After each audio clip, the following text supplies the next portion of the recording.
안녕하세요. 한 사람의 인생이 완전히 나락으로 떨어질 때 이렇게 순식간에 나락으로 떨어질 수도 있는 거구나를 놀랍도록 느끼게 된 한 여성입니다. 누군가에게 아픈 상처를 주게 되면 자신에게 되돌아오는 상처는 몇 배는 더 크게 돌아온다는 걸 전 저의 며느리를 통해 알게 되었습니다. 네, 맞아요. 저는 며느리에게 큰 상처를 받았고 며느리는 저에게 큰 상처를 남겨준 뒤 오히려 자신의 인생의 큰 나락을 맛보게 되었습니다. 그리고 그 결과로 저에게는 사랑하고 소중한 두 손주들이 남게 되었죠. 며느리 이야기를 하기 전에 제 아들에 대한 이야기, 그리고 저의 이야기를 먼저 좀 할게요. 저는 남편을 만나 결혼을 하고 나서 아이를 갖는 게 좀 많이 어려웠습니다. 태어날 때부터 몸이 좀 약했던 전 임신도 쉽지가 않더라고요. 늦은 나이에 결혼을 한 것도 아니었고 노산도 아니었기에 저는 결혼을 한 이후에 쉽게 임신이 될 줄만 알았어요.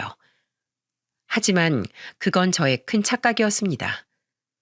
결혼 후에 저희 부부 모두 빨리 아이를 낳고 싶었기에 임신 계획을 잘 세워 아이를 갖고자 했지만 저희 마음처럼 한 생명이 우리에게로 찾아오는 건 쉬운 일이 아니었죠.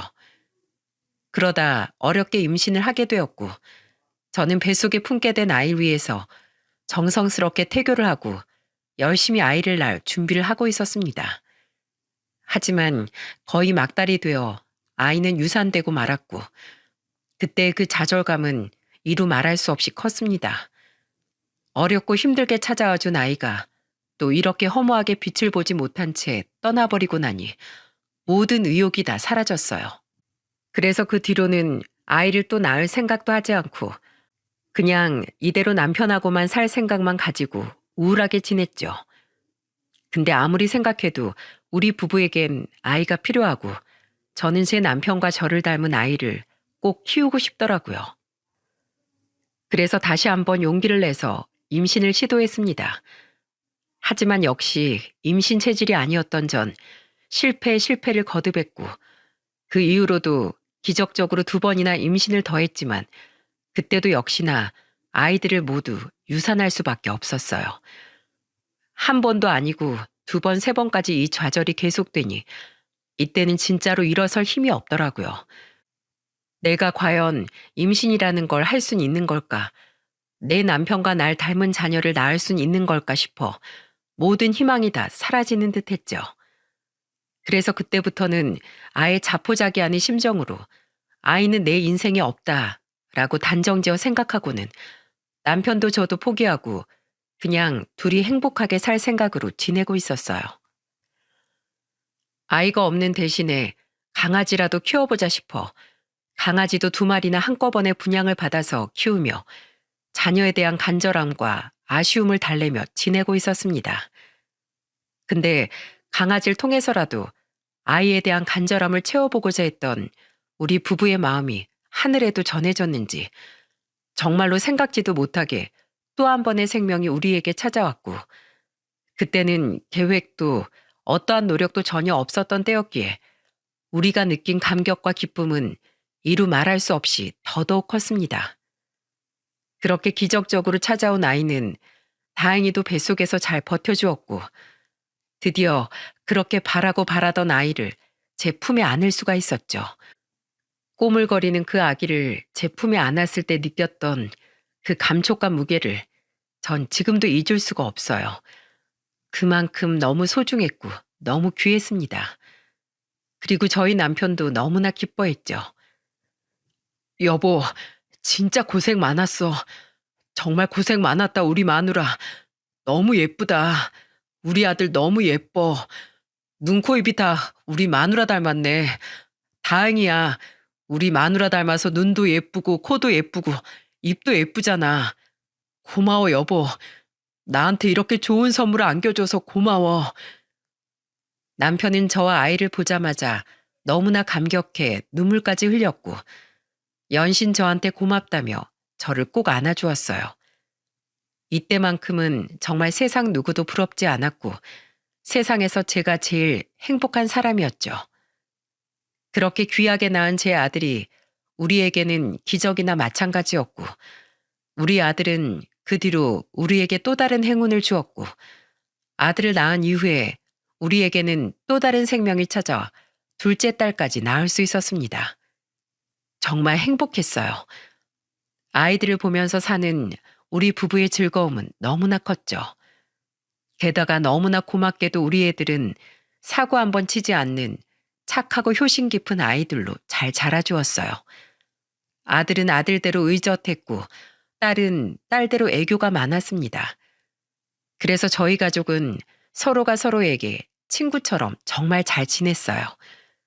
주변에서도 우리 가족을 부러워하는 사람들이 많을 정도였죠. 특히나 우리 아들은 사춘기를 지나고 고등학생이 되었을 때도 꼭 저랑 같이 외출을 하면 손을 잡아주곤 했어요.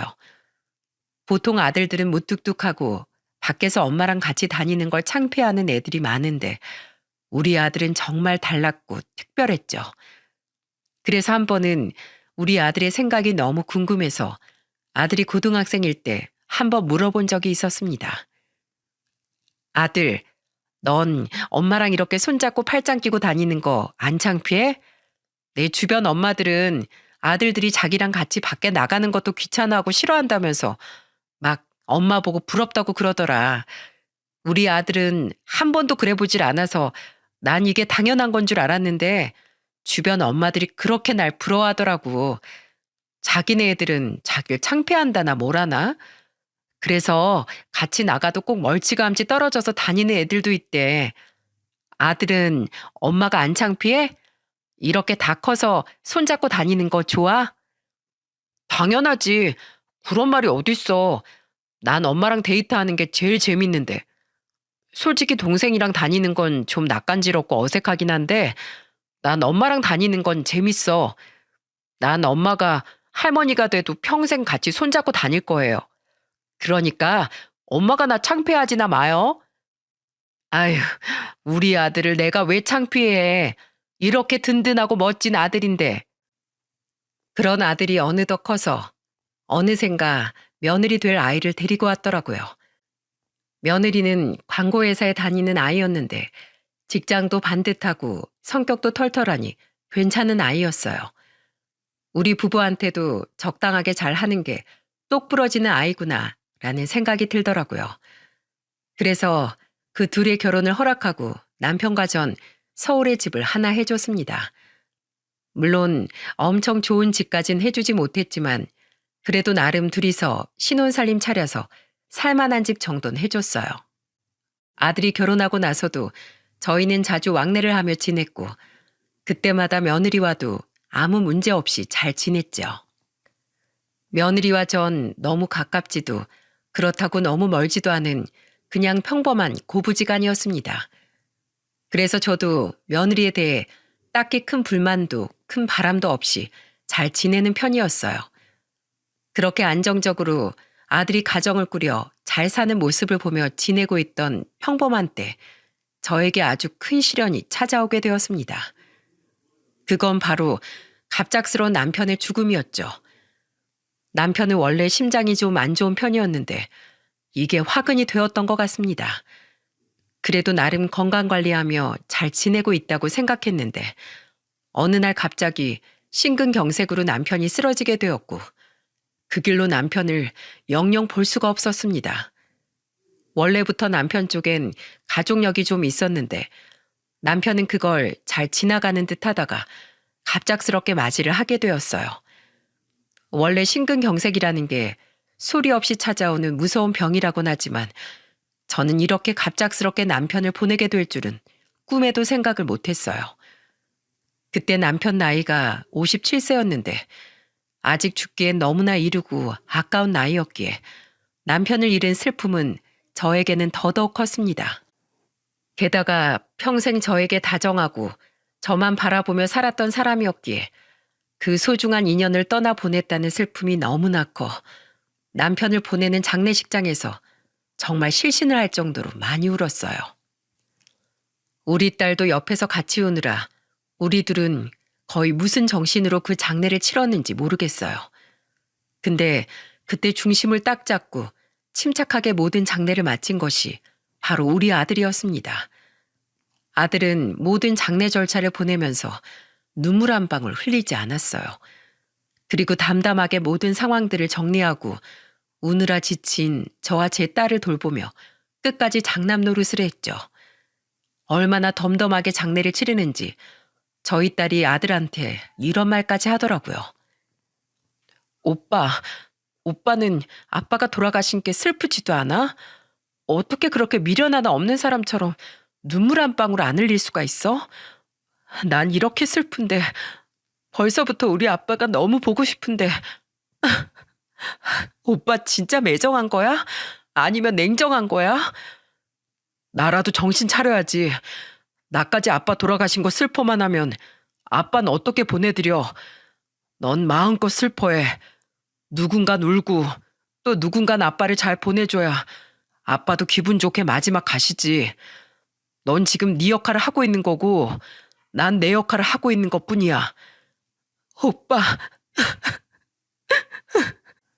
생각지도 못했던 아들의 대답에 딸은 더더욱 눈물을 흘렸습니다. 그리고 아들이 그렇게 의젓하게 행동하는 걸 보면서 저는 남편을 잃은 슬픈 마음만큼이나 아들이 안쓰럽고 애틋하게 느껴졌어요. 그래서 그때부터는 저도 눈물을 그치고 남편을 잘 보내주기 위해 노력했습니다. 살아생전에 남편은 제가 웃는 모습을 제일 좋아해 주었기에 애써서 웃어보려고 노력을 했죠. 그렇게 남편의 발인이 끝나고 남편을 납골당에 안치를 할 때까지도 저는 끝까지 웃어 보이려 노력을 했어요. 뒤에서 사람들이 수군거려도 상관없었습니다. 마지막까지 남편이 제 웃는 얼굴을 기억할 수 있게 끝까지 웃었죠.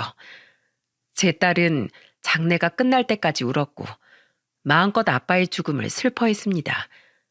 그리고 그건 그거대로 필요한 일이었고 우리 딸이 위로를 받는 길이었어요.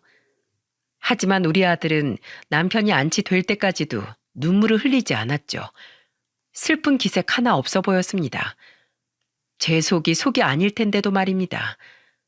부모이기 때문에 어떤 마음으로 저희 큰아들이 슬픔을 참고 있는지가 눈에 보였기 때문에 저는 마음이 더더욱 미어지는 듯 했죠. 그래서 전 어떻게 하면 이 아들을 위로해 줄 수 있을까 고민하며 기회를 보던 중에 마침 그 기회를 얻을 수가 있었습니다. 장례가 끝나고 남편의 마지막 남은 유품들을 정리하기 위해 애들이랑 집에 있는데 그때 딸이랑 며느리는 밖에서 먹을 것 좀 사오겠다며 외출을 했어요. 그리고 집안엔 저와 아들만 남아 딱 둘이 있을 기회가 생기게 되었죠. 그때 제가 얼른 아들에게 가서 말했어요. 아들, 아빠 보고 싶지 않니? 우리 아들 지금 누구보다도 마음 힘든 거 엄마 잘 아는데 엄마 이제 아빠 잘 보내주고 마음도 정리됐으니까 이제 우리 아들이 엄마한테 기대 볼까? 우리 아들 아빠 장래 내내 실컷 슬퍼하지도 못했잖아. 내가 너네 아빠를 잘 아는데 분명 네가 이렇게 마음껏 슬퍼하지도 못하는 모습 보면 마음 아파할 거야. 그러니까 이리 와라 아들. 엄마한테 와. 저는 애써 덤덤하게 남편의 영정사진을 다시 닦고 또 닦으며 하염없이 만지고 있는 아들을 보면서 말을 했습니다.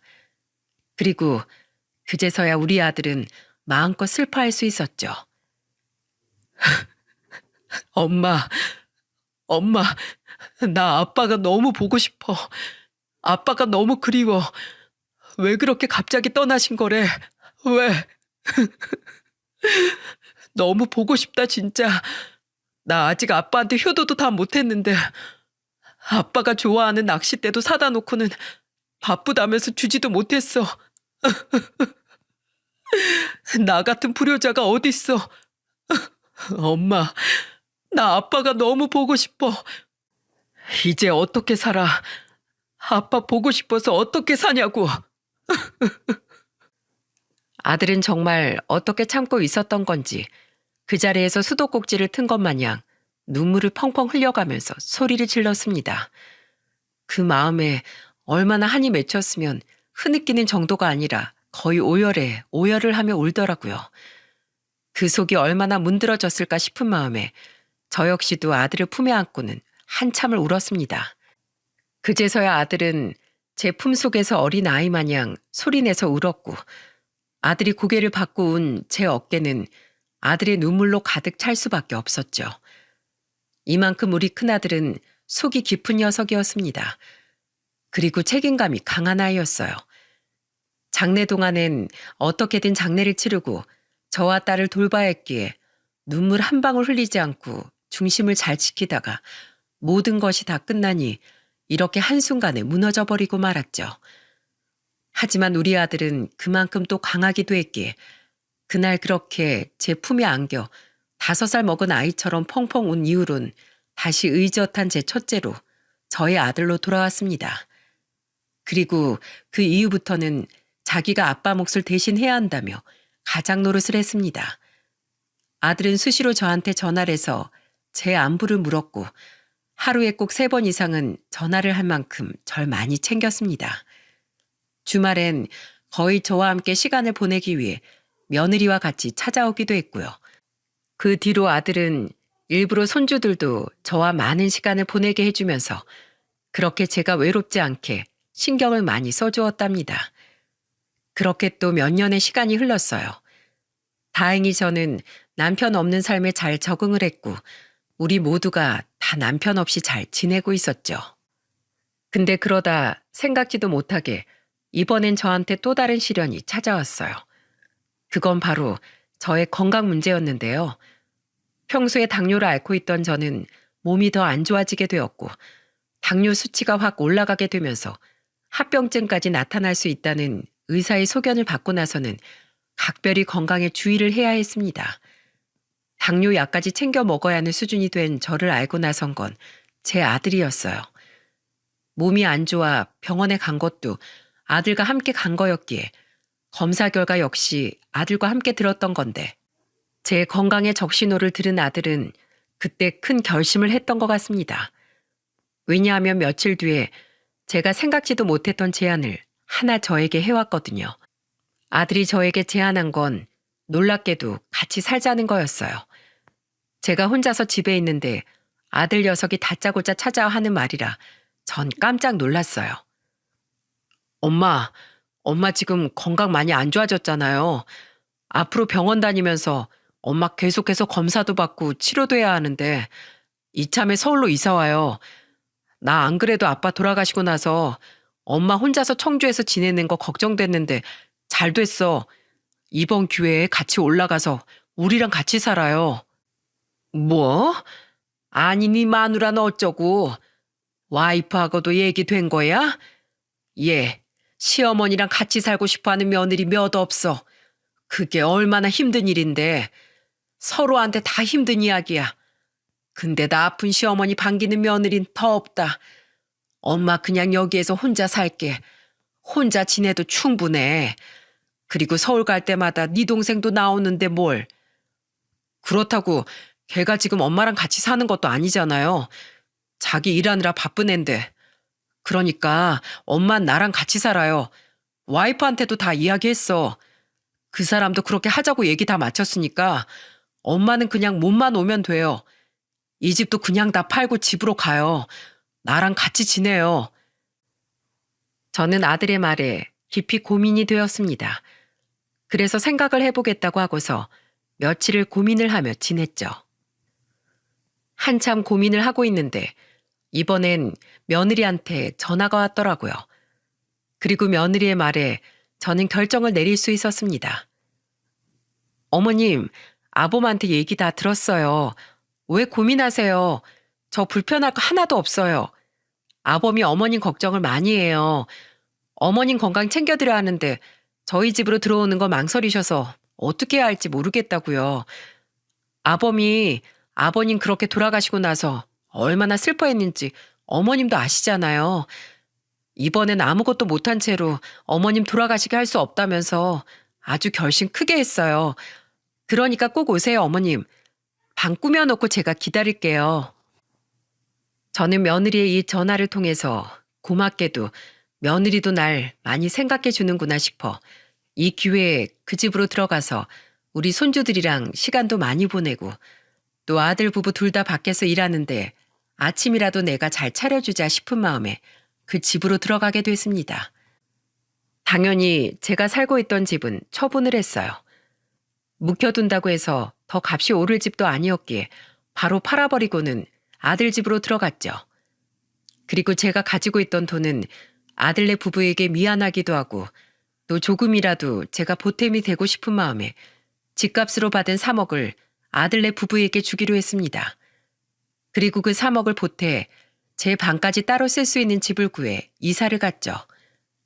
근데 집을 구하는데 보태서 제 돈을 썼을지언정 저는 3억이란 큰 돈을 아들네에게 그냥 주진 않았습니다. 물론 저희 아들을 못 믿어서 그런 건 아니지만 사실 사람 일은 앞으로 모르는 거고 또 제가 느끼기에 평소 며느리는 보통 내기가 아니었기에 술을 쓴다 생각할지라도 꼭 효도 계약서는 받아놔야겠더라고요. 그래서 저는 효도 계약서를 쓰는 조건하에 애들에게 돈을 주었죠. 여기에서 효도 계약서가 뭔지 궁금하신 분들이 있으실 텐데요. 제 사연을 듣는 분들 중에서도 자녀가 있고 또 그 자녀들에게 살아생전 큰돈을 주거나 재산을 물려줘야 할 일이 생기면 꼭 이 효도 계약서를 써놓으시라고 말씀드리고 싶어요. 이 효도 계약서란 실제 법에서 다루고 있는 계약서인데요. 저도 이 사연에서 정확하게 알려드리고 싶어서 제 딸에게 물어 정확한 뜻을 알아보니 효도 계약서란 민법 제561조의 부담부 증여를 의미한다고 해요. 쉽게 말해 부모가 자녀에게 재산을 증여하는 조건으로 자녀는 그 부모에게 효도를 할 것을 요구하는 계약서죠. 만약에 이 계약서를 썼음에도 불구하고 자녀가 그 효도를 다하지 않을 땐 부모가 증여 계약을 해제해서 다시 재산을 돌려받을 수 있도록 하는 거예요. 저도 이걸 몰랐는데 몇 년 전에 제 친구가 자기 아들네 부부한테 자기 재산 다 주는 조건으로 그 집에 들어가 살기로 했는데 막상 그 아들네한테 돈을 다 주고 나니까 그때부터 태도가 돌변해 완전 찬밥 신세로 대하더니 결국엔 그 집에서 쫓겨나기까지 했었습니다.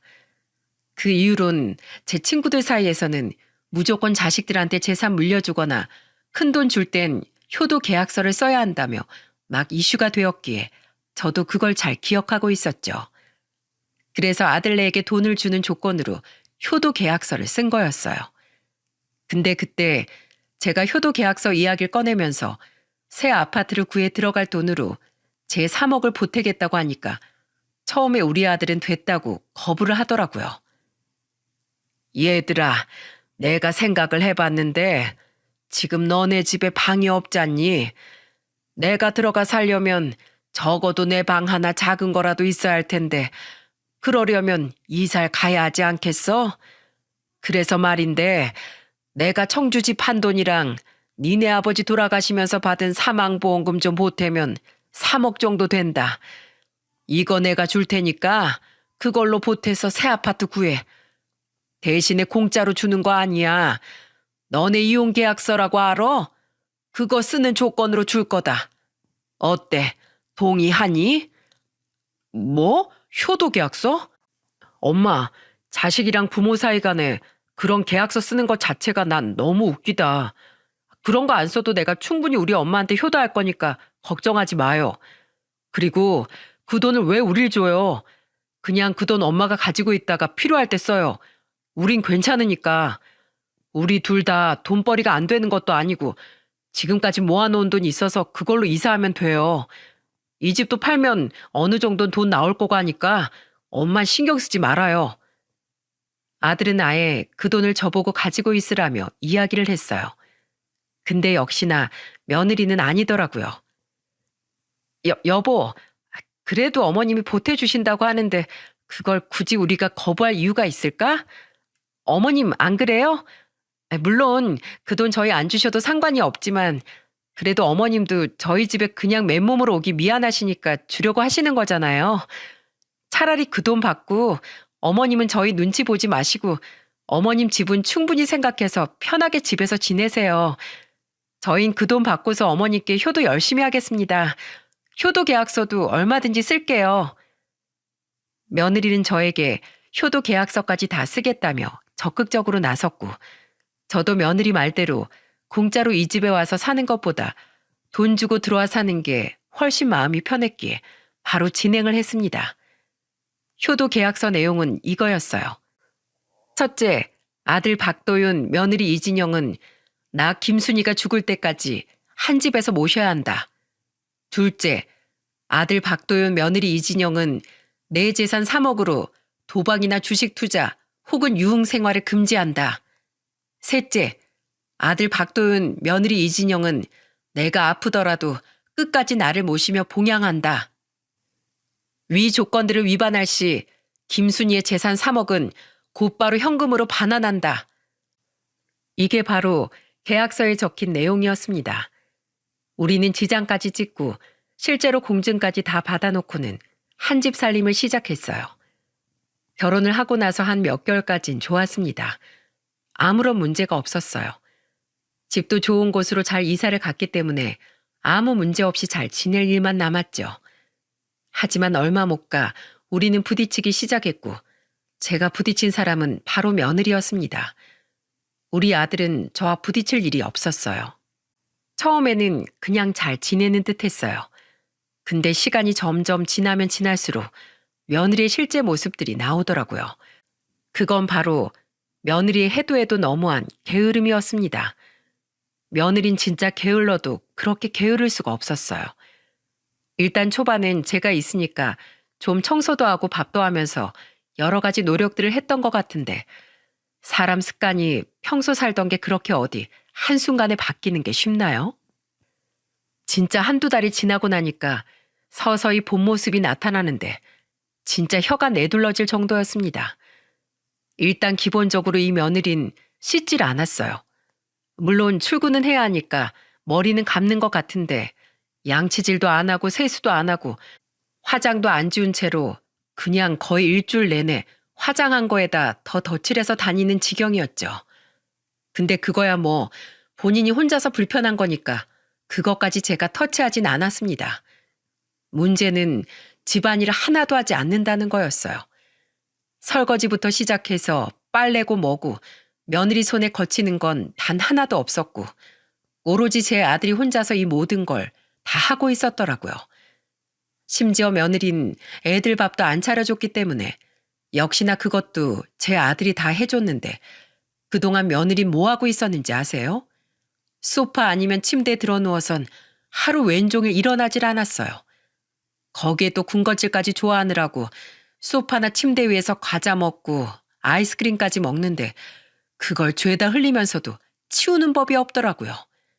한 번은 제가 이건 정말 아니다 싶어서 며느리에게 말했어요.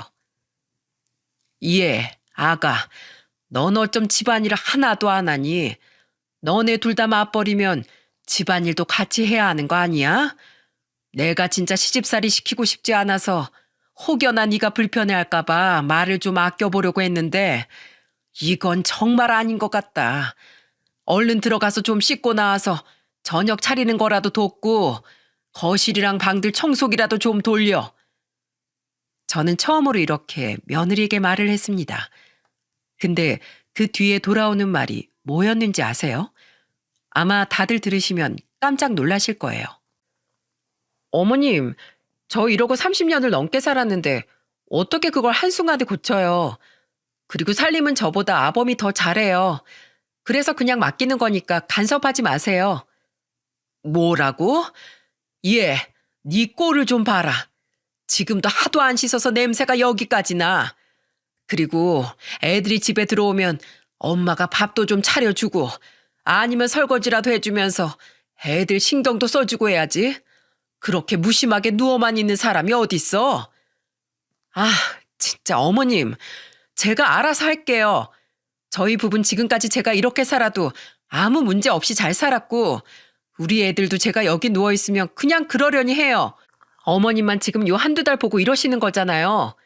여기에선 제가 왕이에요. 어머님이 적응하셔야 한다고요. 며느리는 정말이지 싸가지가 없었습니다. 원래도 똑부러지고 보통 내기가 아닌 건 알고 있었지만 진짜 거의 막 나가는 성격이더라고요. 저는 우라가 치밀었지만 주방에서 소란을 듣고 나온 아들 녀석의 얼굴을 보니 더는 소란 피우면 안 되겠다 싶어서 그냥 내버려뒀네요. 근데 그래도 며느리는 진짜 그 뒤로도 가면 갈수록 제가 모르는 모습들이 많았죠. 밤 늦게까지 술을 마시고 들어온다거나 제 아들을 보자마자 자기 옷을 휙휙 벗어던진다거나 진짜 해도 해도 너무한 일이 많았죠. 그때마다 제가 싸우기도 하고 타이르며 그 버릇을 좀 고쳐볼까도 했지만 그게 전혀 먹히질 않더라고요. 그 시간이 무려 7년이었습니다. 7년 동안 며느리는 변하지 않았지만 그래도 그때까지는 며느리로서의 도리는 다 하며 잘 지냈죠. 근데 그것도 얼마 못 가 완전히 변해버렸고 저는 인생의 암흑기를 겪을 수밖에 없었습니다. 저에게는 너무나 큰 충격적인 사건이었고 지금도 생각하면 참으로 비통한데요. 어느 날 집에 있는데 어디에선가 저에게 전화가 왔고 그건 바로 제 아들이 쓰러져 병원으로 실려갔다는 전화였습니다. 며느리는 회사에서 일을 하느라 연락을 안 받아 저한테로 전화가 온 거라 저는 놀라서 병원으로 달려갔어요. 하지만 쓰러져 누워있는 아들의 모습을 마지막으로 저는 더는 우리 아들의 모습을 볼 수 없었습니다. 아들은 결국 자기 아빠와 똑같은 심근경색으로 쓰러져 생을 마감하고 말았거든요. 아들은 약국을 하나 차려서 일을 하고 있었는데 손님이 많지 않은 시간이라 파트타임 직원도 출근하지 않았던 시간이었습니다. 그 시간에 잠깐 화장실에 간 아들은 그곳에서 갑자기 쓰러졌고 가게에 갔다가 아무도 없자 화장실만 들렀다 나가려고 했던 손님에 의해 발견돼 병원으로 실려간 거였어요. 너무 늦은 발견에 결국 아들은 다시는 돌아올 수 없는 강을 건너게 됐던 거였습니다. 저와 며느리는 아들의 죽음을 맞이하자마자 통곡을 했어요. 안 돼. 아들아, 안 된다. 이렇게 허무하게 갈 수는 없어. 네가 어떤 아들인데. 나한테 네가 어떤 아들인데. 저는 정말 너무나 슬퍼 거의 울부짖는 소리가 나왔고 옆에서 며느리도 충격을 많이 받았는지 거의 실신할 정도로 울더라고요. 우리 손주들은 말할 것도 없이 슬퍼하고 있었는데 그때 우리를 돌봤던 게 제 딸이었습니다. 그나마 딸이 정신을 차리고 그 모든 장례 절차를 또 자기 오빠가 그랬던 것처럼 의젓하게 하더라고요. 그렇게 아들을 남편이 있는 곳에 같이 안치를 해놓고는 저는 돌아와 아들 몫까지 내가 우리 손주들을 잘 키워줘야겠다라는 생각을 했네요. 근데 그 다짐은 지킬 수가 없었습니다. 왜냐하면 아들이 죽고 난 지 8개월 만에 며느리가 완전히 돌변해버렸거든요. 우선 집안일을 안 하는 건 뭐 기본이었죠. 근데 그 이후론 미친 애처럼 저한테 뭘 하는 줄 아세요? 집을 나가라고 하더라고요. 어머님, 이제 집 좀 나가주셔야겠어요. 이제 남편도 없는 마당에 제가 더는 어머님 모시고 살 이유가 없잖아요. 그러니까 당장 나가주세요. 뭐야? 야애미야, 너 뭐 잘못 먹었니? 하루아침에 갑자기 나가라고 하면 내가 갈 데가 어디 있다고. 그거야 어머님 사정인 거죠. 저 그동안 어머님 잔소리 들을 만큼 들었고 지겨울 만큼 지겨워졌어요. 그러니까 더는 어머니랑 같이 살 이유 없어요. 이만 나가세요. 며느리는 이 말을 하면서 급기야는 제 짐까지 몽땅 다 싸고는 아예 문 밖으로 던져버리더라고요. 정말이지 너무나 갑작스럽게 일어난 일이라 저는 어안이 벙벙해질 정도였습니다. 하지만 며느리는 뜻을 굽히지 않았어요. 다시 들어가려고 하니 비밀번호도 언제 바꿨는지 열리지도 않더군요. 결국 그렇게 쫓겨나 버린 전 너무나 서러워 일단은 딸네 집으로 갔고 다음날 남편과 아들이 있는 곳으로 가서 정말 펑펑 울었어요. 어찌나 내 아들이 보고 싶은지 한 번만 안아봤으면 소원이 없겠더라고요. 아들아, 보고 싶다. 네가 없으니까 내가 이렇게 찬밥 신세가 되어버리네. 다시 돌아와 주라 아들아. 나한테로 다시 돌아와 줘. 며느리가 어쩜 이렇게 매정해 줄 수가 있는 거냐? 어? 어쩌면 나한테 그럴 수가 있어. 저는 슬픈 마음에 한참을 그 앞에 앉아 울고 있었습니다. 근데 그러다 갑자기 번뜩하고 스치는 게 하나 있었어요. 네, 바로 여러분이 생각하시는 그거 맞아요. 효도 계약서였죠. 그간 7년을 같이 살면서 그 효도 계약서를 꺼낼 일이 없었기에 저는 까마득히 잊고 있었어요. 근데 그게 그 순간 정말 머릿속을 확 스치듯 생각이 나더라고요. 저는 어떻게 하면 며느리에게 복수를 할 수 있을까 한참 고민하던 중이었는데 딱 이거다 싶어서 일단 그 계약서부터 찾았습니다. 나중에 며느리네 집으로 다시 찾아가 제 짐을 완전히 다 빼앗았는데 그때 제 통장 뭉치를 같이 꺼내와 가지고 있었는데 그 계약서가 여기에 딱 있는 게 아니겠어요? 정말 천만다행이다 생각을 하며 바로 이걸 가지고 변호사 사무실로 가지고 갔죠. 변호사는 제 계약서를 보더니 좀 어려울 수는 있지만 승산이 있다면서 한번 해보자고 하더라고요. 그래서 바로 그때부터 소송에 들어갔습니다. 아들이 묻힌 고향 선산에 가서 아들이 너무 보고 싶어서 통곡을 했어요. 그 당시 정말 얼마나 울었는지 모릅니다. 그러다 그때 생각난 것이 있었습니다. 당시 제가 잊고 있었던 효도 계약서가 생각이 났어요. 아들 집으로 들어갈 때 썼던 것이 생각이 났어요. 변호사를 찾아갔더니 쉽지는 않을 거라고 했지만 그래도 공증을 받아놓은 계약서니 해보자고 하기에 바로 소송에 들어갔죠. 그리고 소송에 들어가면서 며느리에게 가서 먼저 제 돈을 내놓으라고 이야기를 했습니다.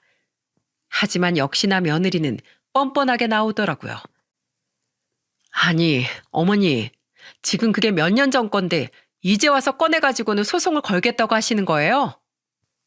그리고 손주들 생각도 하셔야죠. 저한테서 그 돈 다 빼가시면 얘네들은 어떻게 되라고요? 애들 대학교도 보내야 하고 앞으로도 계속 쭉쭉 나갈 돈이 천진데 코 묻은 돈 뺏어가실 거예요? 그리고 참 어머님 양심도 없으시네요. 그동안 저희 집에서 먹고 자고 한 게 있는데 어머님 양심도 정도껏 없으셔야 할 것 아니에요. 저 그 돈 못 드리니까 소송을 걸든 뭐 고소를 하든 알아서 하세요. 하, 뭐야? 그래, 내가 너 그렇게 나올 줄 알았다. 어디 두고 보자. 누가 이기는지. 저는 뻔뻔한 며느리를 보면서 차라리 잘 됐다 싶었습니다. 이렇게라도 소송을 걸어 저 높은 코를 납작하게 만들어줘야겠다. 단단히 다짐이 되었거든요. 그렇게 소송을 하고 있던 중에 저는 딸이 있는 집으로 들어가서 살고 있었어요. 딸은 예술 쪽으로 일을 한답시고 집도 딱 방 한 칸짜리 얻어서 지내고 있었고 저도 돈 한 푼 못 받고 쫓겨난 신세였기에 다른 곳으로 이사 갈 수도 없어 거기서 둘이 같이 지내고 있었어요. 근데 그 임시 거처를 알고 있던 제 큰손주가 갑자기 절 찾아왔더라고요. 아니, 여긴 어떻게 왔어? 왜 왔어? 그 짐은 다 뭐고? 할머니, 나 할머니랑 같이 살면 안 돼요? 저 할머니랑 살고 싶어요. 뭐? 아니, 무슨 일이길래? 너 집에서 무슨 일 있었니? 어? 할머니, 엄마랑 같이 못 살겠어요. 엄마가 우리 밥도 안 해주고 맨날 집에서 빨래랑 청소만 시켜요. 엄마랑 같이 살기 싫어요. 아빠가 너무 보고 싶어요. 어, 이리 와라, 정상아. 괜찮어. 울지 마. 울지 마, 내 손주. 아이고, 그래, 힘들었겠네. 우리 손주 너무 힘들었겠어. 저는 괘씸한 며느리 행동에 화가 나서 바로 그날 며느리에게 전화를 했습니다. 야, 너 대체 무슨 짓을 했길래 내 손주가 나랑 같이 살고 싶다고 와. 너 애들한테 또 무슨 짓 했어? 무슨 짓 했냐고? 애가 엉엉 울면서 나한테 집안일 하기 싫다며 밥 먹고 싶다고 말하더라. 너 애미 맞아? 어? 당장 둘째도 보내. 여기로 보내라고. 제가 왜요? 하여간 걘 지 아빠 빼다 박아서 할머니밖에 모르지. 둘째는 제가 좋답니다. 나랑 같이 살겠대요. 그러니까 그냥 내버려 두세요. 그렇게 전화를 뚝 끊어버린 며느리는 그 뒤로는 제 전화를 받지도 않더군요. 그리고 실제로 첫째 손주한테 물어보니 둘째는 같이 가자고 해도 그래도 지 엄마랑 같이 살겠다고 했다고 하길래 억지로 데리고 올 수도 없어 그냥 둘 수밖에 없었어요. 그 뒤로 첫째 손주는 저와 같이 지냈고 효도 계약서 소송은 계속해서 이어져 갔습니다. 그리고 결국에 시간은 좀 걸렸지만 끝내 2억을 배상하라는 결과가 나왔어요. 판결을 다 받은 며느리는 그때도 태도가 아주 엉망이었습니다. 재판을 다 끝내고 나오는데 이러더군요. 아휴, 재수없어. 더러운 집구석. 내가 진짜 더럽고 치사해서 그 돈 준다. 그깟 돈 얼마나 한다고? 에이, 퇴! 급기야 며느리는 제 앞에서 바닥에 침까지 뱉으며 갔고 2억 원은 그대로 돌려주더라고요. 화가 났지만 더 싸움을 일으키고 싶지 않아 무시하고 저도 돌아서 와버렸어요. 며느리는 당시 큰손주도 보고는 야, 넌 나 버리고 네가 알아서 나갔지? 네 대학 등록금은 네 할머니한테 달라고 해. 이제 너는 내 아들 아니니까. 하고 가버리더라고요. 그렇게 가버린 며느리를 우리도 다 무시를 해버렸습니다. 근데 그 매정하고 나쁜 며느리는 역시 하늘이 보복을 하는 듯 하더라고요. 그 뒤로 3년 뒤에 며느리에게 큰일이 하나 터지게 되었습니다. 당시 제가 쫓겨난 이유를 나중에 큰손주가 말해줘서 알았는데 그때 당시에 며느리에게는 만나는 남자가 있었다고 하더군요. 그래서 그 남자랑 같이 지내고 싶어서 절 쫓아낸 거였고 그 뒤로 그 남자랑 놀아나느라 애들한테 집안일이고 뭐고 다 시켰던 거였어요. 그걸 제가 너무 충격받을까봐 제 손주가 나중에 말을 해주더라고요. 근데 그때 만나던 남자를 2년이나 넘게 만나고 있던 중에 회사에서 등산 갔다가 단풍을 보면서 사진을 찍다가 발을 헛디뎌 낙상 사고를 당하고 만 거죠. 며느리는 결국 크게 다쳐서 뇌수술을 크게 하고 그 뒤로는 몸도 제대로 가눌 수가 없는 엉망진창의 상태가 되어버리고 말았어요. 그래서 결국에는 그때 만났던 남자는 며느리를 버렸다고 하더라고요. 이걸 어떻게 알았냐면 이 모든 사실은 전부 다 둘째 손주가 해주었습니다. 왜냐하면 자신이 엉망이 되고 나서부터는 남자에게까지 버림을 받으니 완전히 미쳐버린 것 같더군요. 그래서 같이 사는 둘째 손주한테 짜증내고 성질내고 술이나 가지고 오라고 소리만 지르면서 못살게 굴었던 것 같아요. 그래서 둘째 손주도 자기 엄마랑 같이 못 살겠다며 엉엉 울면서 절 찾아왔죠. 할머니, 나 엄마랑 같이 못 살아요. 엄마가 너무 변해버렸어요. 맨날 소리만 지르고 엄마 술 마시면 안 되는데 맨날 술 가지고 오라고 나한테 화만 내요. 외할머니도 힘들어서 나 하나도 안 도와주고 맨날 안방에만 있어요.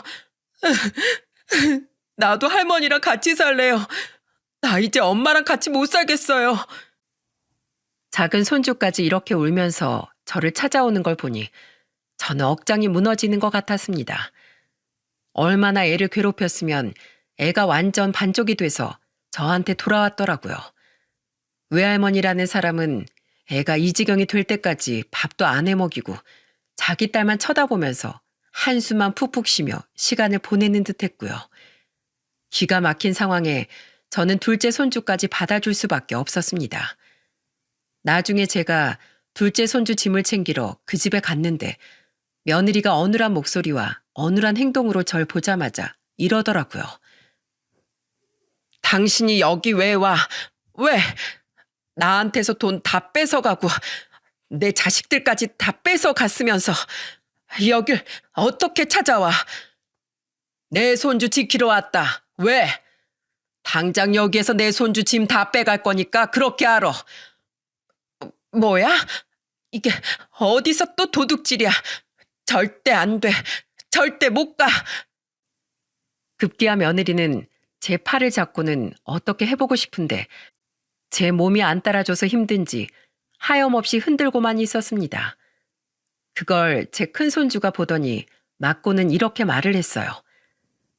엄마, 제발 그만해요. 할머니한테 왜 그래? 할머니가 무슨 잘못을 했다고. 우리 이제 엄마랑 안 살아요.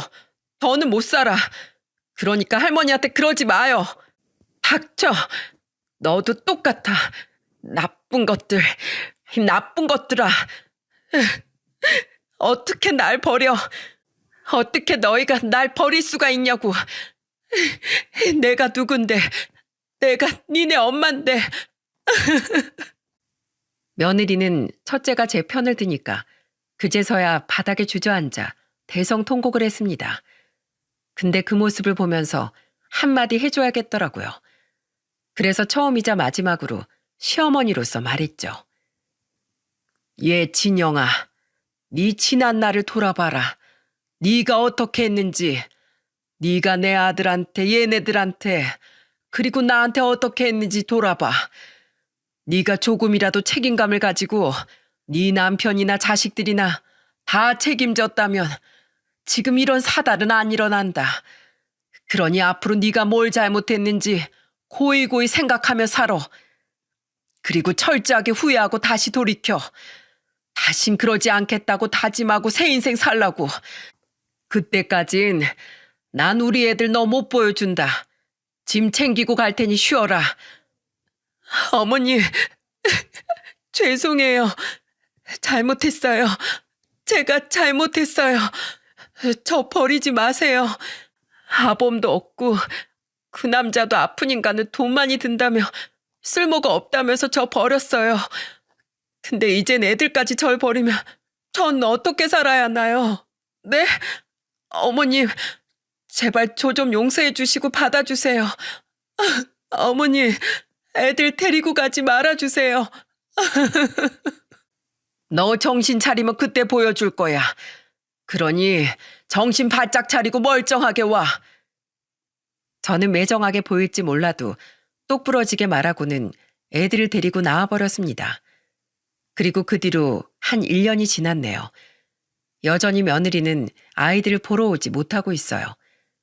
간간히 애들이 외할머니랑 연락을 하는 것 같은데 여전히 며느리는 아픈 몸이 회복이 안 되었고 여전히 그 성질머리를 죽이지 못해 이젠 자기 친엄마까지 힘들게 하면서 지내고 있는 듯 하더라고요. 그래서 저도 애들을 보여줄 생각을 하지 않고 있습니다. 이번에도 또 애들이 가버리면 얼마나 고생할지 눈에 훤히 보이기 때문이죠. 지금은 며느리에게 돌려받은 2억 원으로 집을 하나 얻어 애들이랑 같이 지내고 있답니다. 제 딸은 혼자서 지내는 게 편하다고 해서 그러라고 했고 저는 우리 두 손주들과 같이 지내면서 애들 학교 보내는 거에만 집중하면서 지내고 있는 중입니다. 다만 제가 애들 생활비를 더 벌 수 없는 상황인지라 우리 딸이 이제는 예술 쪽 일을 하면서 번 듯한 직장으로 취직까지 해서 자기 조카들 챙기면서 지내고 있는 중이에요. 우리 애들도 처음엔 엄마를 많이 보고 싶어 하는 듯 하더니 나중에 마지막에 보이던 엄마의 모습이 너무나 충격적이었는지 금방 잊고 저와 사는 생활에 익숙해져 지금은 학교도 잘 다니고 있어요. 저는 마냥 딸한테만 일을 맡길 수 없어서 제가 할 수 있는 일들을 찾아서 하고 있고 얼마 전에 요양보호사 자격증을 할머니들도 다 딸 수 있다고 하길래 그걸 따고는 지금 하루에 몇 시간씩이라도 일을 하고 있네요.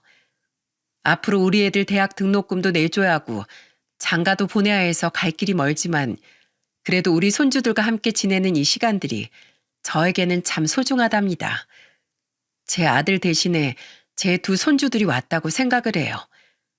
여러분, 사람은 인생을 참 잘 살아야 하는 것 같아요. 언제나 높은 곳에만 있는 것도 아니고 언제나 낮은 곳에 있는 것도 아니니까요. 제 며느리는 항상 인생이 잘 풀리니 그냥 콧대가 높았던 것 같습니다. 그러니 저를 매몰차게 내쫓았던 거겠죠. 하지만 한순간에 몸이 망가지면서 자신이 그랬던 것처럼 버림을 받게 되는 최후를 맞이하게 되었네요. 저는 근데 이런 며느리의 아픔이 결코 통쾌하지가 않습니다. 오히려 안쓰러워요. 그래서 제발 정신 차리고 새 인생 살아서 다시 자기 아들들과도 재회하며 왕래하며 책임을 다하는 인생을 살았으면 하는 마음이 큽니다. 그래서 멀리서나마 며느리를 위해 기도하려고 합니다. 여러분도 부디 지켜봐 주세요. 끝까지 제 사연 들어주셔서 정말 감사합니다.